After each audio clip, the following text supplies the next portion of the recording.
हाँ जी, किवें हो? ਅੱਜ ਮੈਂ ਸੋਚਿਆ ਆਪਾਂ ਕੁਝ ਕਰਦੇ ਆ ਅਲੱਗ। ਕਿਚਨ ਚੋਂ ਨਿਕਲ ਕੇ ਬਾਹਰ ਚੱਲਦੇ ਆ।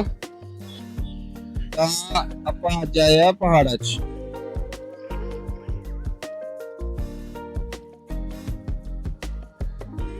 ਔਰ ਅੱਜ ਆਪਾਂ ਬਣਾਵਾਂਗੇ, ਉਹਨੇ ਸੁਣਿਆ ਹੋਣਾ ਪਹਾੜਾਂ ਵਾਲੀ ਮੈਗੀ। ਸਿੰਪਲ, ਸੋਬਰ, ਪਰ तुमने नोटिस किया होना कि पहाड़ा दे विच मैगी का टेस्ट कुछ अलग ही होंदा है।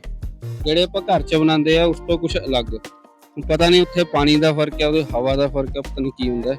चलो अज आपां भी इसनूं एक्सपीरियंस करते हैं, खुद बनांदे आ ते खांदे आ। तो चलो इसनूं करदे शुरू। चलो अपना देखो छोटा जिहा सैटअप लग गया।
इस टाइम अपना शिमला हाईवे ते बस साडा भी एकदम ही प्लान बन गया। तो मैं सोचा चलो फायदा क्यों ना चक्या है ते सोने जे पहाड़ा दे विच ते आपां एक वीडियो क्यों ना शूट कर लीए।